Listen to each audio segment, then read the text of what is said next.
approach to collecting is I literally don't care what anyone else thinks about it. If I love it, I basically have to buy it. I'm not very good at not buying stuff, as you can probably tell. Before, I always thought I had too much stuff. Now I'm like owning I'm a collector. As soon as you put a label on it, you feel happy.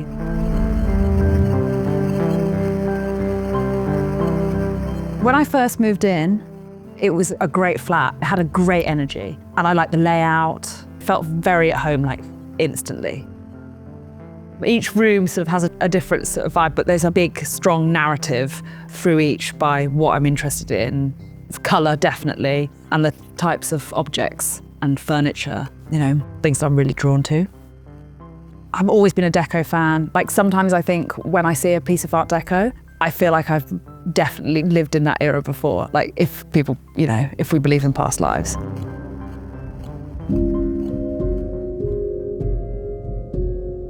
I was really drawn to this particular area because there's a beautiful park. Actually, when I bought the flat 11 years ago, I sort of sat in the park and I thought, this has got a really good, chilled vibe. It's basically like my garden. Mira is a bit of an icon in Ocean Park, and people call him the king.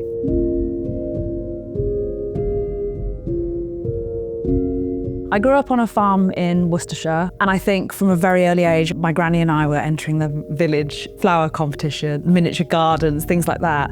And she really encouraged my creativity using nature. I think it was a natural progression for me to sort of move into the flower world.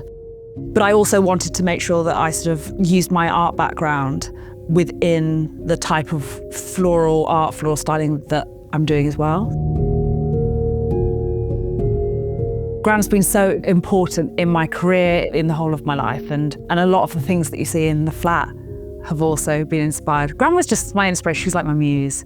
She's still around. I still feel her everywhere. We were big antiques shoppers together. Just loved the same things about antiques as me, the history, the stories behind things. A particular joy of mine is collecting artworks by female artists. And I absolutely love one of my paintings, Still Life with Flowers by Marie-Louise von Motosinsky. And I've got a beautiful cubist painting by a queer feminist artist from the early 19th century called Louis Hutton, which I absolutely adore. Aesthetically, I really love women. I love paintings of women. I love sculptures of women. Being single and living on my own, it was almost this comfort of like surrounding myself with women from the past. And I always think, what do they actually think of me now? Like, there's a picture up there. I think she's got a really miserable face. When I'm sort of, you know, dancing around or having a bit too much to drink, I think, oh, she's looking at me. She's there disapproving. But then my friend the other day came over for dinner, and she thought she had a little a naughty twinkle in her eye. I just love thinking who they were.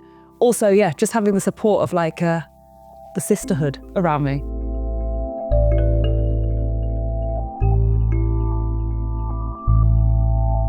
My bedroom, I've gone with really soft pink, which is very reminiscent of my childhood bedroom, because I really wanted my bedroom to be a real safe space, sort of calm and tranquil.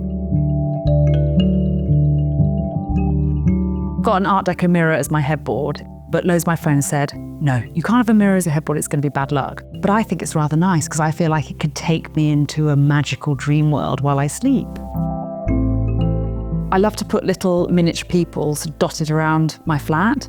I really love the idea of these having their own little world within my world. I never know what they get up to when I'm asleep or away. Lots of my sort of like collectibles and antiques. It feels very Georgian, like a gilt mirror, Edwardian shell chair. I've got bows and sort of like silver trinkets. It really taps into my really super soft, very feminine side, which I really enjoy.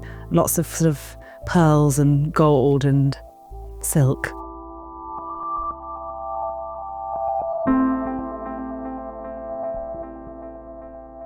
To create an interior or have your own style, you don't have to have endless money and get an interior designer in and, you know, go to really high-end auction houses. And you literally can just hunt around the charity shops, go to the little flea markets and just buy what you love. But also it depends what you want to spend your money on. I would prefer to buy objects rather than get my kitchen done, you know.